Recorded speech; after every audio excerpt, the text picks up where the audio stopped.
لکه وایي اوښ که په پیسه شي نو چې پیسه نه وي نو پسه بیا اخلي. دا یې د غربت او د نیستۍ په حواله دا د هغې نه راوتلی نچوړ دی، د هغې دغه دی چې د نیستۍ او د خوار سړي هغه پکې کېږي. بل دی وایي که کابل نه خورې نو بد یې مه وایه. ټیک ده، تا ته ستا به خوښ نه وي، ستا بیا خوراک خوښ نه وي، ستا بیا جامه پیزار لباس خوښ نه وي، یا به دې په قومیت دغو هغه څه اعتراض وي، خو زمونږ د ټولو غټ کور دی نو بد ورته ویل نه دي پکار. دغه چې څوک وایي نو موږ ورته همدغه خبره کوو چې روزانه که کابل نه خورې نو بد خو یې مه وایه.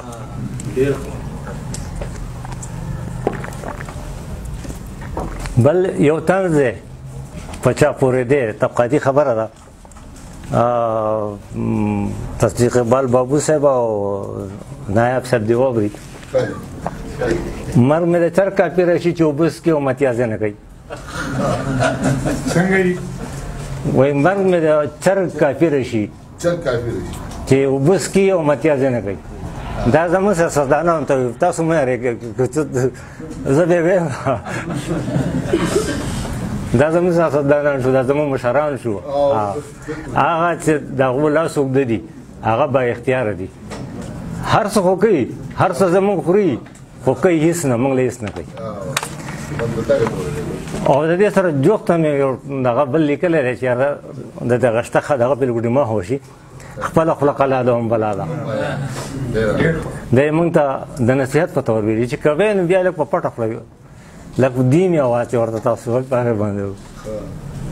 بیا د نظام په حواله کې شاته راشو، زوړ امام دی زړې ته راویلي.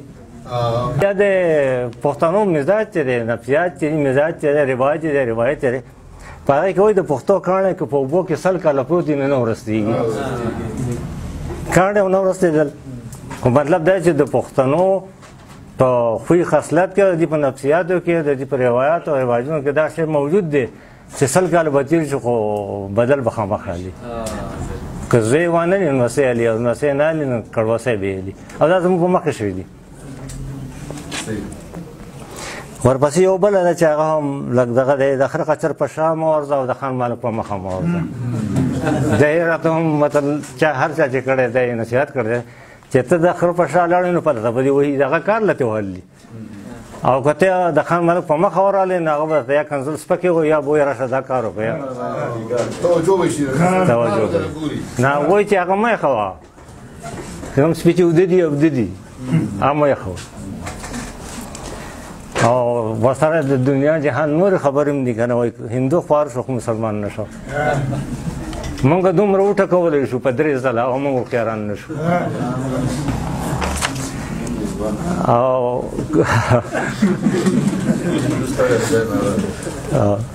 او بل دی وایي که اس غټ دی خو خپل دنبال پې پټ دی، ما سره کوي.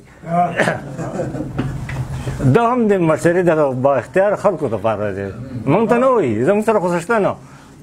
او که څوک مې د یو ګویې ته راوکړو نو نری وټله سړی ما بیا به مې ملا ماته شي. یو د دې سره یو بل دی وایي د چا محنت د اشاره ده، د چا په ورکړو څوک نه مړېږي، موږ وایو د الله په ورکړو مړېږي. هغه په خپل ځای مذهبي خبره ده، ټیک ده، خو زموږ په خپل د لاسو خپو په محنت، د مزغو په محنت، د نورو عقل په محنت باندې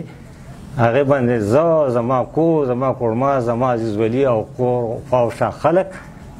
هغه پې مړېدی شي، د چا په سوال نه کي، په خیرات څوک نه مړېږي. په دې کې د دغسې وینا ده. بلکل احسان یوسفزی صاحب ته مې ډېر وروستی په یاد کې راغلی. بیا موږ دا وایو د نصیحت په طور باندې چې ځان ساته او ګاونډي ته مه وایه چې غلی. زه ما د کور دروازه ما بېرته پرېښې ده او ټوپک مې د کټ سر ته پروت دی، او بیا وایم زما ګاونډي سمر دی، زه وایم چې سمر ماما چېرې دی غلی زما کور ته راغی. او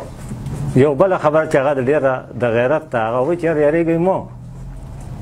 مرګ په اجل دی یا مرګ نه نورېږي. انګریزۍ کې یو دی خو زه بیا نه ویل غواړم، وایي د هغې کلنډر نشته د مرګ، نو یو وار خو به مرې که نه، شکسپیر وایي ور خو به مرې نو چې مرې نو بیا یېرېږي د څه نه سم او بیا بله بیا هغه غټې تپې ته ځي ګوره چې دا څه چل شوی دی خر د مکې دی او که د ډکې دی خو مردار دی هلته سپین خر دی دلته تور خر دی په هندوستان کې شین خر دی په بنګال کې به زیړ خري خو ټول خري دي خره ټول دي بخښنه غواړم نور نو او بیا یې زما په شان سړي ته ویلي دي چې هغه سهار شي او بس په ما باندې برش ووایي او هغه باندې مشین ووایي او راوځي هغه ته وایي تیار لګه او دا سینځه پرې رالګه یاده که نو څه کار خو کوه که نه که ځان له څه نه شي کولی نو بل چا ته خو به د ښېګړه ورسېږي خو خیر د هغې په دغه کې زه دا کوم چې د ستاسو مخکې ولاړ یم دا هم زما لپاره کافي ده د ستاسو مجلس زما لپاره ډېر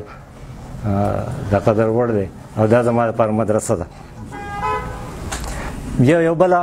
وایي که ستړي شوي خو نه یم وایي سپی چې غوایي مړ شي نو د ګیدړ ورته زړه وشي دا افغانستان ته وګورئ افغانستان چې کله په خپل کورني او د کور په جنګ اخته شو خانه جنګي کې اخته شو نو د دنیا جهان ورمچان او مچان راغله وبڼېده او لا اوس هم لګیا دي اوس خو پکې چین مخ پرې راوغځولی نو خدای دې پکې خیر واچوي تر اوسه پورې دا د هغې په حواله دی چې څوک کمزوری نو هر څوک پرې ورخېږي او ورور د خور عین دی څوک د چا نه سره رشته کول غواړي او هلک جای چې هر ما خو لیدلې نه ده ممکنه هم نه چې څوک وویني نو مور پلار خپل خله او مشران ورته وایي لاړ شه په کوڅه کې رور وینه رور وینه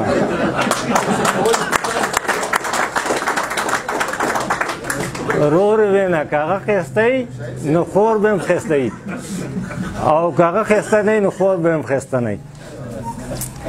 او دا یو خو ماتم در په تعالی شه خلاصه خدای د محترم وړې وې وردا خو ما ووي یو په طنز کې یا په تکبر کې یا په غرور کې یو خبره کېږي وایي د ښه موضوع بس دیولوي د دې مطلب دا شو چې تاریخي طور دا ثابته شوه چې دغلته دوه دیولیګانې ضرور وي یوه په ښه موضوع کې وه او یوه په نیم کې خیل کې وه ځکه یې دا ویل تاسو پته راکړه دا ډېر ښه دا یې ولې ویلي دي دا یې په تکبر کې ویلي دي چې مغرور انسان ویلي دي چې هغه به صحیح دیولې خو زمونږ هغه ده هغه چې کومې ته هغه دیولې ویلې وه هغه خو شته ده هغه د دې په حواله ما ومنله چې شته خو لیدلې مې نه ده او زمونږ سره یو بل ټکی هم دی ما خو نه ویل غوښته خو آخر کې به ووایم زمونږ مشران ډېر بې باکه وو نه یېرېدونکي خلک وو هغه وایي مونږ د وزګارو کار دی او سبق د خوښو څه په بلاخته یې ښکته کېږي او بره کېږي او یو قصه مې د